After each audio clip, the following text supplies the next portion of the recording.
নোহেলিতে একজন গুলিবিদ্ধ হয়েছে, মারা গেছে, এবং যেটা অভিযোগ করছে বিজেপির লোকজন নাকি মেরেছে। দেখুন, তৃণমূল কি অভিযোগ করবে? তাহলে অজয় প্রসাদকে কে মেরেছিল? যে মেরেছিল 1.5 মাসের মধ্যে তাকে ছাড়িয়ে এনে এই পার্থভৌমিক তাকে এলাকায় ঢুকাতে গিয়েছিল। তখন সনত আর এর বিষ্ণু অধিকারী টিমের মধ্যে মারামারি হয়েছে, পালাতে হয়েছিল পুলিশকে।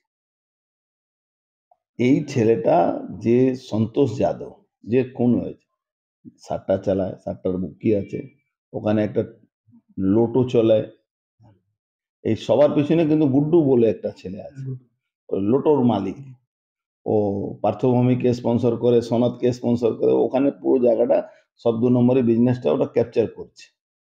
এবার এই গন্ডগোল সন্তোষ যাদবকে 21 সালে গুলি মেরেছিল, 2-3 বছর আগে ওকে গুলি মেরেছিল, প্রাণে বেঁচে গেছিল যে রাজেশটা।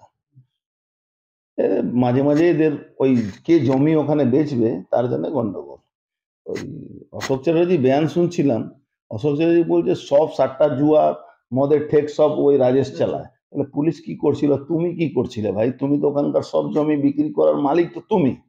যত গরিপুর জুট মিলে জমিগুলো, লাইনগুলো যে বিক্রি হচ্ছে, ওখানকার মেশিন চুরি করে বিক্রি, সব তো নেপেতে অশোক চ্যাটার্জি আর সনদ দে আর এই গুড্ডু। ওখানে এই জমিগুলো ব্যবসা নিয়ে গন্ডগোল হয়েছিল। আরো 2 দিন আগে আবার মারামারি হয়েছিল এদের মধ্যে। মারামারি হওয়ার পরে এদের কি বলা যায়, মারামারি হয়েছিল, মারামারিতে এফআইআর হয়েছে। এফআইআর হওয়ার পরেও এদেরকে পুলিশ কোনো অ্যাকশন নেয়নি। পুলিশ যদি অ্যাকশন নিত আজকে এই ঘটনাটা ঘটতো না।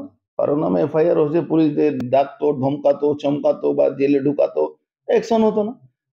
আজকে থানায়, আজকেও মারামারি হয়েছে, মারামারি হওয়ার পরে থানা যাওয়ার পথে এই গন্ডগোলটা হয়েছে।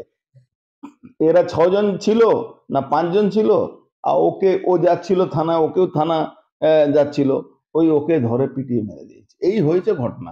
সেখানে পার্থভৌমিক বলছে গুলি চলছে, সনদ দে বলছে গুলি চলেছে, অশোক চ্যাটার্জি বলছে গুলি চলেছে, পুলিশ বলছে গুলি চলেনি। আমি বুঝতেই পারছি না কি কারা সঠিক বলছে, পুলিশ সঠিক বলছে, পার্থভৌমিক সঠিক বলছে, না এরা এরা কি করছে? সারা বাংলায় তৃণমূলকে খুন করছে, তৃণমূল পুলিশকে খুন করছে, গুন্ডাদেরকে সমর্থন পুলিশ তৃণমূল করছে, যারা পুলিশের উপরে হামলা করে আসামি ছাড়িয়ে নিয়ে চলে যাচ্ছে। পুলিশ, তৃণমূলে পঞ্চায়েত প্রধান লোকেরা পুলিশকে মেরে আসামি কেড়ে নিচ্ছে, কাউন্সিলরকে মেরে দিচ্ছে।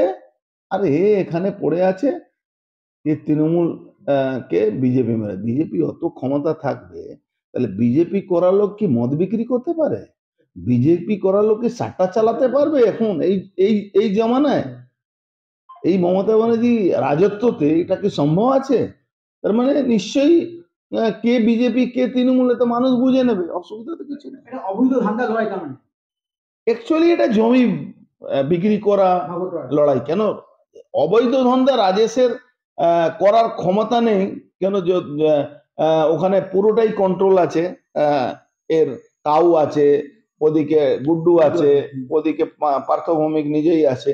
তো এইটা কিন্তু গন্ডগোল অনেক দিন ধরে ওকে গুলি মেরেছিল, আজকে যে সুযোগ পেয়ে যে এটা মার্ডারটা হয়েছে, পুরনো ক্ষোভ।